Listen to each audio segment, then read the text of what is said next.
Hello friends, मेरा नाम है आनंद सिंह और स्वागत है आप सभी का officers academy road to success पर। तो सबसे पहले जिन लोगों ने मेरे चैनल को सब्सक्राइब नहीं किया है वो इसे सब्सक्राइब कर लें और इस वीडियो को लास्ट तक देखें और अगर आपको अच्छी लगे तो इसे लाइक करें और शेयर करें। तो देखिए, जो हमारा आज का टॉपिक है वो है हमारा इंडस वैली सिविलाइजेशन। इसके पहले मैंने इससे रिलेटेड एक वीडियो दे चुका है। मैंने किससे, इंडस वैली सिविलाइजेशन का मैंने पहले एक वीडियो अपलोड कर चुका है। तो जिन लोगों ने उसे नहीं देखा है वो मेरी प्लेलिस्ट को जाकर चेक करें एंशिएंट हिस्ट्री की, और वहाँ पर इसका जो फर्स्ट पार्ट है वो आपको मिल जाएगा और ये उस वीडियो का सेकंड पार्ट है। ठीक, तो चलिए हम शुरू करते हैं अपने वीडियो को। तो पहले पार्ट में मैंने कुछ इंट्रो बताया था इसके बारे में कि इंडस वैली क्या था, कैसे मिला, कहाँ से आया, और आज हम देखेंगे इसकी जो इम्पोर्टेंट साइट्स हैं, जो भी हमारे जो स्थल मिले थे, महत्वपूर्ण स्थल जो मिले थे, हम उसके बारे में इस पर आज चर्चा करेंगे। तो आप देख सकते हैं जैसे हमारे हेडिंग है कि major sites of Indus valley civilisation at a glance. ठीक, जो मतलब जो महत्वपूर्ण हमें जो सिंधु घाटी सभ्यता के जो स्थल मिले हैं उसको ज़रा हम एक नज़र देख लेते हैं। तो चलिए हम इस पर डिस्कस करते हैं। देखिए, तो सबसे पहले हम ज़रा एक लिस्ट चेक कर लेते हैं अपनी कि कौन कौन सी साइट्स थी और कहाँ कहाँ मिली और उसे किन लोगों ने ढूंढा था। तो चलिए उसके बारे में थोड़ा हम चर्चा कर लेते हैं, और वो किस नदी किनारे थी, इम्पोर्टेंट वो भी है। तो आइए देखते हैं। तो सबसे पहली साइट थी जो मिली थी वो थी आपकी हड़प्पा। ठीक, और इसी के नाम पर हम एक तरह से हड़प्पा सभ्यता भी कहा करते हैं। इसके दो तीन नाम है, एक सिंधु घाटी सभ्यता है फिर, और इसे हम हड़प्पा सभ्यता भी कहा करते हैं। क्यों? क्योंकि जो पहला स्थल मिला सिंधु घाटी सभ्यता का वो था हड़प्पा। हड़प्पा को ढूंढा किसने था? तो वो थे इसके दयाराम साहनी जी ने पहली बार हड़प्पा के बारे में पता लगाया और उसे ढूंढा। किस साल में किया? तो 1921 में। ठीक, किस नदी किनारे? तो रावी नदी किनारे। और इसकी जो इसकी मतलब प्रेजेंट लोकेशन है, अभी ये किस जगह पर स्थित है, वो कहाँ पर है? ये वो है मोंटगोमेरी, पाकिस्तान के पंजाब में। ठीक है, कहाँ पर स्थित है ये? मोंटगोमेरी, पंजाब, पाकिस्तान। जो पाकिस्तान का पंजाब है वहाँ पर ये स्थित है। ठीक, तो एक बार फिर रिवाइज करते हैं। हड़प्पा दयाराम साहनी जी ने ढूंढा, साल क्या था? 1921। किस नदी किनारे? रावी नदी किनारे। और ये कहाँ पर है? पाकिस्तान के पंजाब में है। ठीक, चलिए दूसरे को देखते हैं। दूसरा है आपका मोहनजोदारो। इसमें आपकी मूवी बन चुकी है, ऋतिक रोशन जो उसमें मतलब एक्टर थे। तो मोहनजोदारो, इसकी खोज की थी आर डी बनर्जी ने। ये इसकी खोज हुई थी 1922 में। ये किस नदी किनारे है? तो इंडस नदी किनारे है, मतलब सिंधु नदी किनारे है। और ये भी आपका आज के डेट में पाकिस्तान में है, लारकाना डिस्ट्रिक्ट, सिंध पाकिस्तान में है। ठीक, ये हमारी जो मोहनजोदारो है ये पूरी सिंधु घाटी सभ्यता का सबसे बड़ा स्थल है। ठीक है, तो आपको ये फैक्ट याद रखना है। मैंने इसके बारे में अपनी प्रीवियस वीडियो में इस पर चर्चा कर रखा है कि पूरी सिंधु घाटी सभ्यता का सबसे बड़ा कौन स्थल था, भारत में कौन सबसे बड़ा स्थल है। तो ये मैंने वहाँ पर चर्चा कर रखा है, तो आप वहाँ पे जाकर देख सकते हैं। तीसरा आता है सुतकांगेडोर। ये होता है, ये आपका इसकी खोज की थी ऑरल स्टीन ने 1927 में। किस नदी किनारे? दास नदी या दास्ता, जो भी कह सकते हैं आप। और ये भी आपके पाकिस्तान में है, बलूचिस्तान में। ओके, फिर आइए फोर्थ है चानूदरो।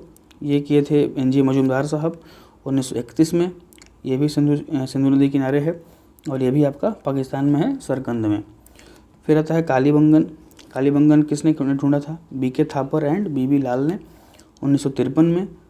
घग्गर नदी किनारे बसा हुआ है, और लेकिन ये कहाँ पर है? ये आपका इंडिया में है और ये राजस्थान में पड़ता है, हनुमानगढ़ में। ये देखिए हनुमान है, ये A लिखा हुआ है, यहाँ पर मिसप्रिंट हो गया है, U हो गया है। फिर आता है नेक्स्ट, ये है कोट दीजी। ये आपका ढूंढा था फजल अहमद खान जी ने। इसे भी 1953 में ढूंढा गया था, और ये आपका इंडस नदी किनारे है, और ये भी पाकिस्तान में है। कहाँ पर? खैरपुर में। फिर आइए रंगपुर। ये ढूंढा था रंगपुर को रंगनाथ राव ने, तो आप यहाँ से याद कर सकते हैं, रंग ऐसे आप याद कर लेंगे। रंगपुर को रंगनाथ राव ने ढूंढा था 1953-54 के आसपास। मदार नदी किनारे ये है, और ये कहाँ पड़ता है? गुजरात, काठियावाड़ में।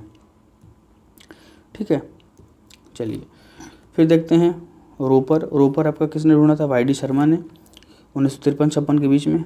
ये कहाँ पर है? सतलज नदी किनारे है और पंजाब रोपर में है। ठीक, जगह के नाम पर इसका नाम पड़ गया। फिर आता है लोथल। ये ढूंढा था रंगनाथ राव जी ने 1957-58 के टाइम। भोगवा साबरमती के किनारे है, और ये कहाँ पर है? गुजरात के अहमदाबाद में। फिर आता है आलमगीरपुर। आप जो देख रहे हैं एक बार कमेंट करके बताइए कि ये किस दिशा का लास्ट पॉइंट था सिंधु घाटी सभ्यता का। इसको ढूंढा था वाई डी शर्मा जी ने 1958 में। हिंडा नदी किनारे बसा है ये और कहाँ पर पड़ता है, यूपी के मेरठ में। फिर आते हैं बनवाली। बनवाली था ढूंढा था आर एस बिष्ट साहब ने 1974 में। रंगोई नदी किनारे था और कहाँ पर ये, हरियाणा के हिसार में है। धोलावीरा, धोलावीरा आर एस बिष्ट ने ढूंढा था 1985-90 के आसपास और ये लेटेस्ट साइट है जिसे कि भारत में ढूंढा गया था, ठीक है। और ये मंदसौर नदी किनारे है और ये गुजरात के कच्छ में है। फिर आता है राखीगढ़ी। ASI मतलब जो आर्कियोलॉजिकल सर्वे ऑफ इंडिया के थ्रू ढूंढा गया था ये 1997 में। ये दृष्टावती नदी किनारे बसा है और हिसार हरियाणा में है। फिर आता है सुरकोटड़ा, JP जोशी साहब ने 1972 में, ठीक। इसमें नदी को मेंशन नहीं है और ये कहाँ पर है, गुजरात के कच्छ में है। फिर कुनाल जगह है, वो भी स्थल ही है। JS खत्री जी ने, एम आचार्य मतलब इन दोनों ने मिलकर ढूंढा था 1986 में।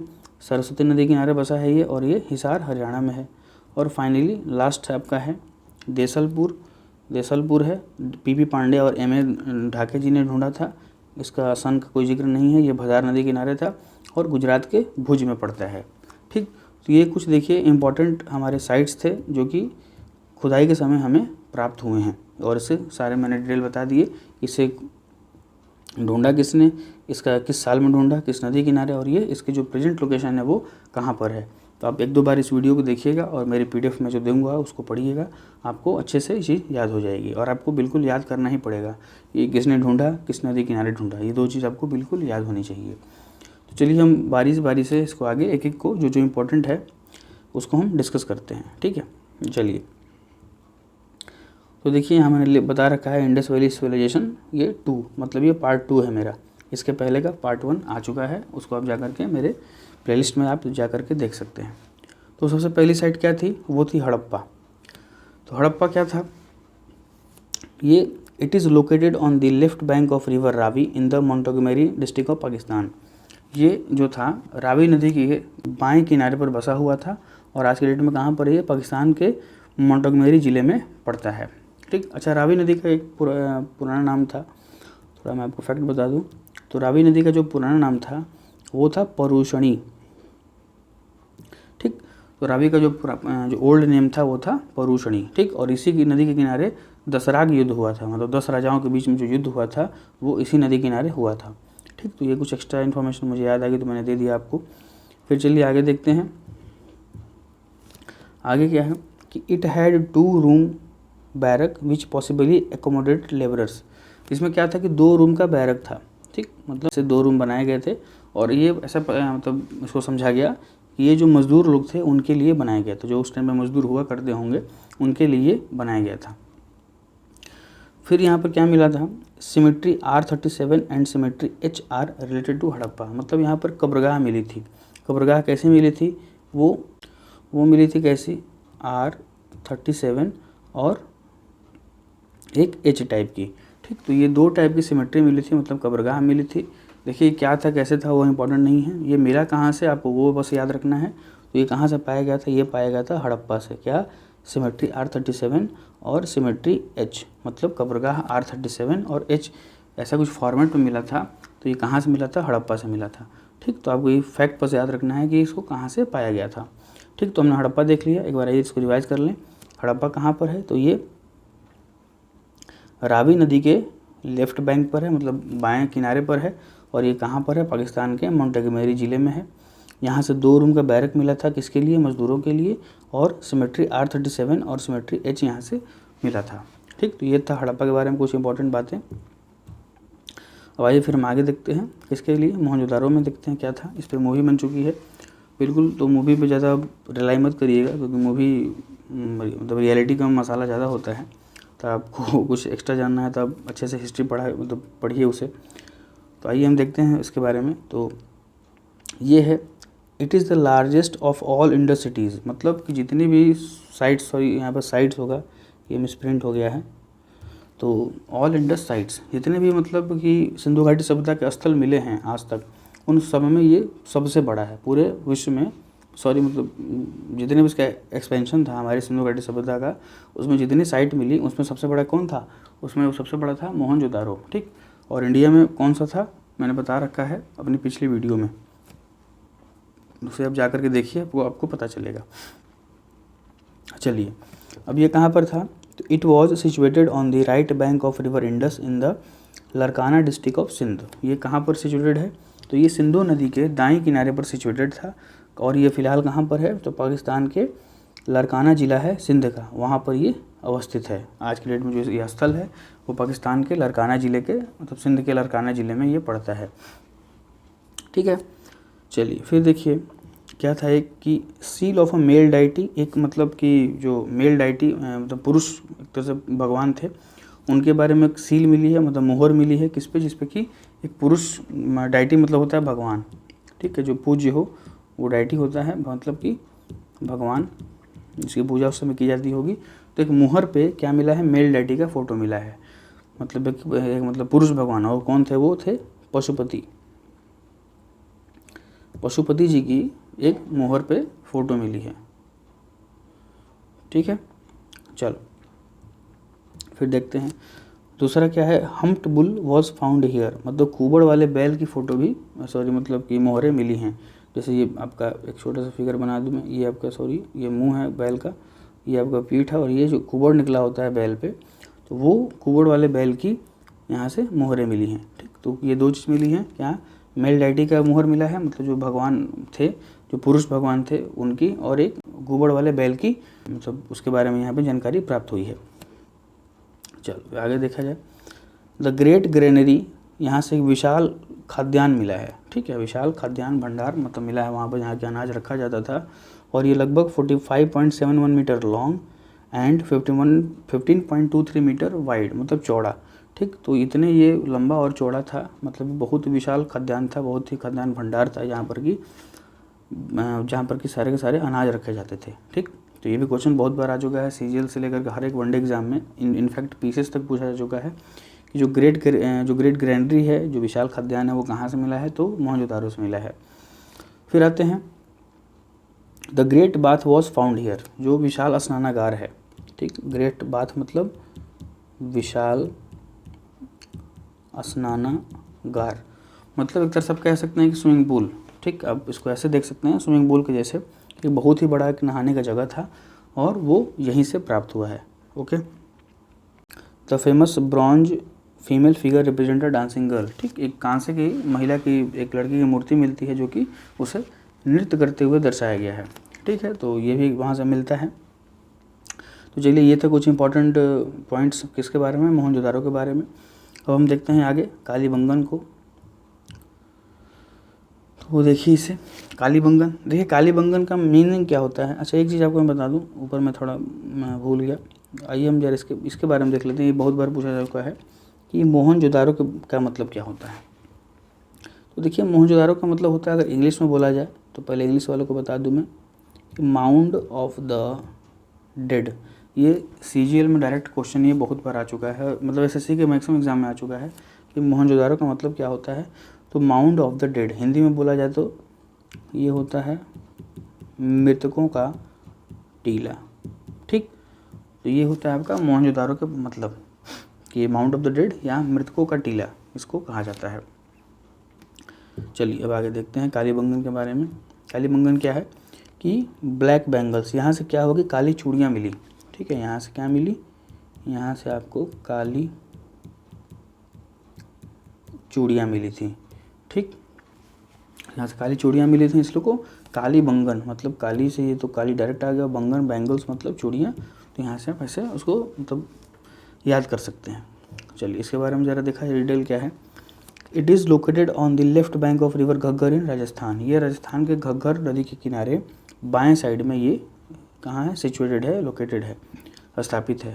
ठीक, फिर दूसरी पॉइंट क्या है कि the discovery of furrows in Kalibangan indicate that the field were ploughed here. मतलब यहाँ पर क्या था कि आपको हल मिले थे। ठीक, हल मिले थे और जुते हुए खेत भी मिले थे, तो इससे ये पता चलता है कि यहाँ पर खेती हुई थी। ठीक, यहाँ पर खेती के किसके, कृषि के या एग्रीकल्चर के यहाँ पर साक्ष्य मिले हैं। क्यों? क्योंकि यहाँ पर हल मिला है, जुते हुए खेत मिले हैं, तो यहाँ पर कृषि हुई होगी ऐसा हम अनुमान लगाते हैं। क्वेश्चन ये आ भी चुका है कि कहाँ पर हल मिले हैं या कहाँ पर खेती के साक्ष्य मिले हैं, तो वो जगह है आपकी कालीबंगन। चलिए अब देखा जाए नेक्स्ट पॉइंट क्या बता रहा है कि it did not have a drainage system, मतलब यहाँ पर ड्रेनेज सिस्टम नहीं था, मतलब यहाँ पर नालियों की व्यवस्था नहीं थी। ठीक, नालियाँ नहीं थी। ठीक, और तो हर जगह यहाँ पर क्या था कि देखिए जो हमारा सिंधु घाटी सभ्यता थी वो एक अर्बन सिविलाइजेशन था, मतलब कि नगरीय सभ्यता थी और बहुत ही अपने ज़माने से मतलब एडवांस्ड टाइप की सभ्यता थी, ये बहुत ही आधुनिक सभ्यता कही जाती थी।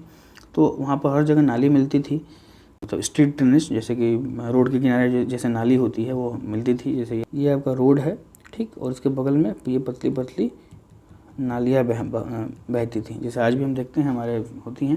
तो ये रोड था और इसके बगल में नालियाँ बहा करती थी। वो चीज़ जो था वो कालीबंगन में नहीं मिला, मतलब यहाँ पर जो था ड्रेनेज सिस्टम नहीं था। ठीक, तो अगर ये आपसे पूछ दे कि किस जगह पर मतलब जो नाली की व्यवस्था नहीं थी, तो वो था कालीबंगन। चलिए नेक्स्ट देखा जाए पॉइंट कि the earliest evidence of earthquake is found here, मतलब यहाँ पर सबसे प्राचीन भूकंप के साक्ष्य मिले हैं। ठीक, अगर ये भी आपसे क्वेश्चन आ जाए कि भूकंप के साक्ष्य किस जगह से मिले हैं, तो वो है कालीबंगन, जहाँ से कि भूकंप के साक्ष्य आपको मिले हैं। ओके, फिर चलिए नेक्स्ट पॉइंट पे आते हैं। इसके नेक्स्ट पॉइंट क्या बता रहा है कि the skull of child shows the earliest evidence of surgery, मतलब यहाँ से एक छोटे बच्चे की खोपड़ी मिली है। ठीक है, जो स्कल होता है, स्कल को बोलते हैं हिंदी में हम खोपड़ी। तो जो खोपड़ी मिली है छोटे बच्चे की, उससे ये पता चलता है कि यहाँ पर मतलब सबसे प्राचीन सर्जरी के एविडेंस मिले हैं, मतलब कि इस यहाँ पर सर्जरी की गई है, ऑपरेशन किया गया है। ठीक, तो ये हमें मिलते हैं कहाँ से? कालीबंगन से। फिर लास्ट में क्या दे रहा है कि evidence of double burial has been found here, मतलब कि यहाँ पे दो लोगों को एक साथ दफनाए जाने की परंपरा का यहाँ पे पता चला। ठीक, जैसे कि ये आपका एक मेल हो गया, यहाँ पे एक फीमेल हो गया और इसको एक ही कब्र में बंद कर दिया गया। तो ऐसे दो लोगों को दफनाने का यहाँ पर एक साक्ष्य मिला है एक साथ। तो ये था कुछ इंपॉर्टेंट किसके बारे में? कालीबंगन के बारे में। हम आते हैं हम नेक्स्ट पे। नेक्स्ट हमारा साइट क्या है? लोथल है। ठीक, लोथल है हमारा। तो ये क्या है? It was the only Harappan site with an artificial dockyard. ठीक, ये मतलब क्या था? ये इकलौता ऐसा हड़प्पा का स्थल था जिसमें कि कृत्रिम तरीके से बंदरगाह बनाया गया था, आर्टिफिशियल डॉकयार्ड। और ये इकलौता पोर्ट टाउन था जहाँ पर कि बंदरगाह था उस समय का। ठीक, तो आप यहाँ से याद रख सकते हैं कि इकलौता हड़प्पा स्थल जहाँ पर कृत्रिम तरीके से बंदरगाह बनाया गया था वो था लोथल, और ये इकलौता ऐसा था जहाँ पर कि बंदरगाह की व्यवस्था थी। तो दो चीज़ अपन यहाँ से क्लियर हो गया लोथल से। It was the only single port town. उसके बाद I Lothal has the earliest evidence of cultivation of rice, मतलब लोथल में क्या था कि ये सबसे मतलब प्राचीन जो साक्ष्य मिले हैं चावल की खेती के, वो कहाँ से मिले हैं? लोथल से ही मिले हैं। क्यों? क्योंकि जब यहाँ पर खुदाई हो रही थी तो यहाँ पर चावल की जो भूसी होती है, जो वेस्ट प्रोडक्ट बच जाता है, जो ऊपर के छिलके बच जाते हैं, वो छिलका यहाँ पर पाया गया था। इसलिए कहा गया कि यहाँ पर सबसे प्राचीन साक्ष्य मिले हैं चावल की खेती के, या मतलब जहाँ पर चावल उगाया जाता होगा, लोग खाते भी होंगे। और यहाँ से भी क्या हुआ कि double burial also found here, यहाँ से भी दो लोगों को एक साथ दफनाए जाने का साक्ष्य यहाँ से भी मिलता है। तो ये था कुछ लोथल के बारे में ब्रीफ पॉइंट। देखिए मैं कुछ बस इंपॉर्टेंट डिस्कस कर रहा हूँ जो कि आपके एग्जाम के लिए इंपॉर्टेंट है। हैं तो बहुत डिटेल में चीज़ें, लेकिन उतनी हमको पढ़नी भी नहीं है, बस हम इतना पढ़ना है कि हम अपना पढ़ के काम भर पढ़ें और सिलेक्शन लें और चीज़ों को बेहतर तरीके से याद कर सकें। चलिए नेक्स्ट देखते हैं। नेक्स्ट क्या है? चानू दर्रो। चानू दर्रो क्या है? It is located on left plains of the Indus in Sindh Pakistan. ये कहाँ पर है? ये जो पाकिस्तान का सिंध वाला क्षेत्र है वहाँ पर ये बाएं साइड में जो मैदानी क्षेत्र है वहाँ पर ये स्थित है।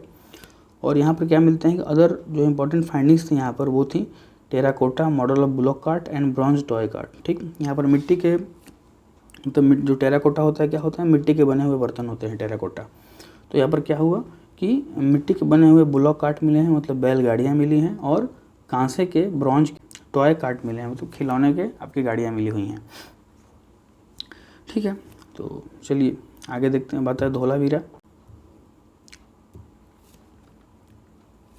धोलावीरा के बारे में देखते हैं।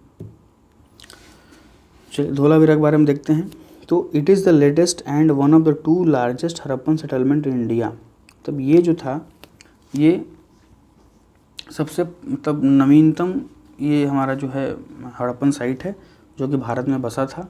तो ये क्या है, सबसे नवीनतम हड़प्पन स्थल मिला है जो कि भारत में है, और भारत में सबसे बड़े में ये दूसरे नंबर पर आता है। अगर पूछ दे आपसे कि भारत में सबसे बड़ी साइट कौन है, तो वो है आपकी राखीगढ़ी।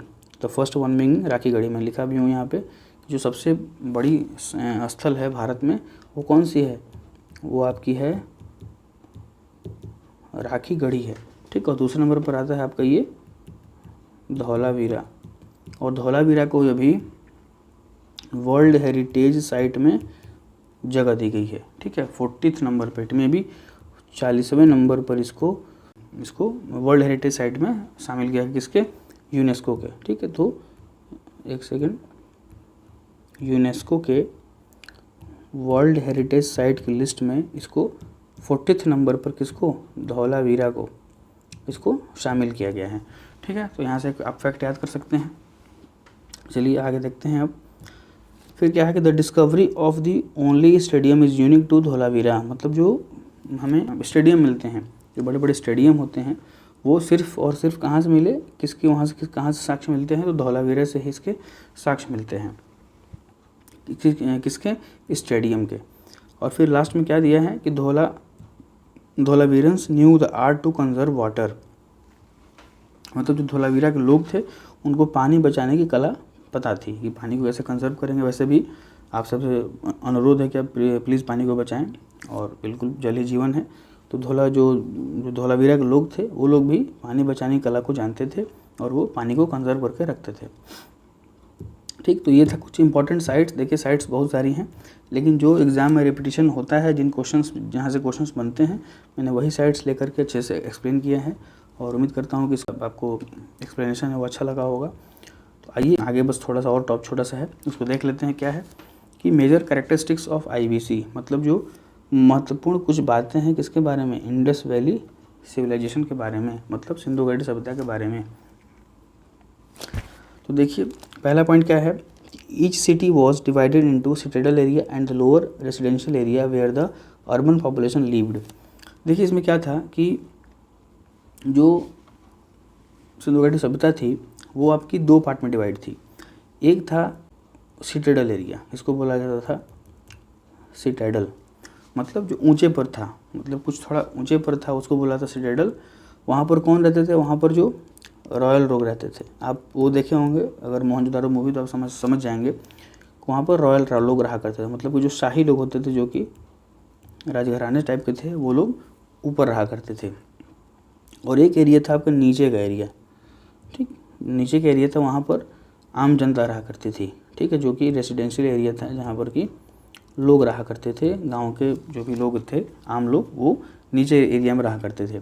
एक था आपका ऊपर में सिटाडेल और नीचे था आपका रेसिडेंशियल। चलिए, आई होप आपको समझ में आया होगा ये चीज़।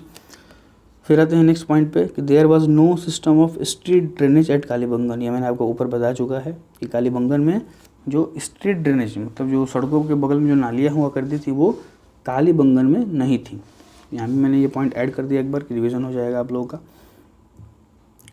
फिर आइए कि gypsum, lime and cement were used in construction of drains.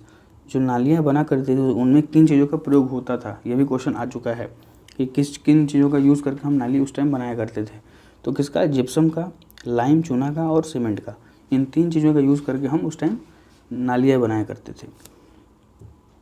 चलिए अब नेक्स्ट क्या है, the houses had their private wells and toilets. जो भी उस टाइम घर हुआ करते थे उनके खुद के अपने प्राइवेट कुएँ होते थे, टॉयलेट बाथरूम हुआ करते थे। सोचिए, हम आज एक मुहिम भारत सरकार चला रही है, स्वच्छ भारत अभियान, और पैसे दे रही है कि लोग अपने घर में बाथरूम बनाएं, टॉयलेट बनाएं, लेकिन सोचिए उस टाइम के लोग कितने एडवांस थे, कितने मॉडर्न थे कि उस टाइम पे उनके घर में अपने प्राइवेट टॉयलेट हुआ करते थे। ओके, फिर क्या दिया है कि the bathrooms were connected by drains with sewers under the main street. मतलब हर चीज़ जो थी वेल अरेंज थी। जो बाथरूम्स थे वो क्या थे, सीधे सीधे नाली से कनेक्टेड थे, किसके थ्रू, सीवर के थ्रू। जो आज आप देखते हैं सीवर अंदर अंदर बिछाए गए हैं रोड के, वो उस टाइम हम लोग सिंधु घाटी सभ्यता में उस टाइम के लोग यूज़ कर चुके थे, और अपने सारे बाथरूम को, सारे जो भी टॉयलेट बाथरूम थे उन सबको अंदर ही अंदर नाली से अटैच कर दिए थे। ठीक, फिर आते हैं the main crops were wheat and barley. जो उस टाइम पे जो मेन जो फसल यूज़ होती थी वो कौन सी थी? वो थी गेहूँ और बार्ले। बार्ले मतलब आई थिंक जौ होता है, ठीक। तो गेहूँ और जौ जो है वो आपकी मेन फसल थी, मुख्य फसल थी वो गेहूँ और जौ थी, ठीक। फिर आते हैं Indus people were the first to produce cotton in the world. ये बहुत ही इंपॉर्टेंट चीज़ है, इसको आप डबल स्टार लगा लीजिए कि वो कौन थे जिन्होंने कि पहली बार भारत मतलब विश्व में कॉटन का यूज़ किया था, कॉटन प्रोड्यूस किया था, वो थे सिंधु घाटी के लोग, ठीक है। चलिए फिर आते हैं oxen, buffaloes, goats, sheeps and pigs were domesticated. मतलब उस समय देखिए क्या क्या पाला जाता था, किस किस जानवरों को पाला जाता था। तो वो थे बैल, भैंसे, मतलब जो भैंसें थी, बकरी, भेड़, सूअर, ठीक। और शायद डॉग्स के भी कुछ साक्ष्य मिले हैं, कुत्ते के भी साक्ष्य मिले हैं, तो उसको भी ऐड कर सकते हैं आप। तो इतने जानवरों को उस टाइम पे पाला जाता था, ठीक। अच्छा, उस टाइम के लोगों को एक चीज़ बता दूं कि उस टाइम पे कॉपर आ गया था, ठीक है, आपका ब्रॉन्ज आ गया था, गोल्ड था, सिल्वर था, ये सब कुछ थी, लेकिन ये सब का यूज़ होता था। किसका? ब्रॉन्ज, कॉपर, गोल्ड, सिल्वर, इन सब का यूज़ होता था, लेकिन आयरन का यूज़ उस टाइम पे नहीं हुआ करता था।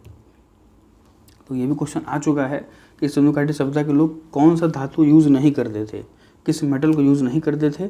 तो वो था आयरन। आयरन को वो लोग यूज़ नहीं करते थे। आयरन एज बाद में आएगी, ठीक है, आयरन का यूज़ हम बाद में सीखेंगे। तो चलिए आगे आते हैं कि elephants were well known to the Harappans from Amri, a single instance of Indian rhino has been reported. मतलब एलिफेंट्स जो थे, जो हड़प्पा सभ्यता के लोग थे, वो मतलब उनके साथ वो फेमिलियर थे। हाथी उस टाइम पे भी थे, हाथी लोग उनके साथ रहते भी थे, उनको लोग पालते भी थे। और सिंगल एक मतलब एक जगह से सिंगल प्रूफ मिला है, साक्ष्य मिला है कि वहाँ पर इंडियन राइनो भी हुआ करते थे। मतलब जो भारतीय गैंडे होते हैं उनके भी कुछ साक्ष्य मिले हैं कि वो भी उनके टाइम पे रहा करते थे, ठीक। ऐसा कुछ मिला है साक्ष्य, ऐसा कोई एक ही जगह मिला है, ऐसा नहीं हर जगह। तो यहाँ से आप ये भी समझ सकते हैं कि हाथी और गैंडे भी के साक्ष्य मिले हैं और वो भी उनके साथ रहा करते थे। चलिए आगे देखते हैं, बस ये लास्ट पॉइंट है।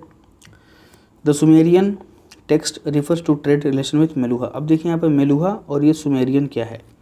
सुमेरियन मतलब कि जो लोग मेसोपोटामिया के थे, मेसोपोटामिया जो सिविलाइजेशन थी, मतलब जो इराक वाले लोग थे, उनको सुमेरियन बोला जाता था। और सुमेरियन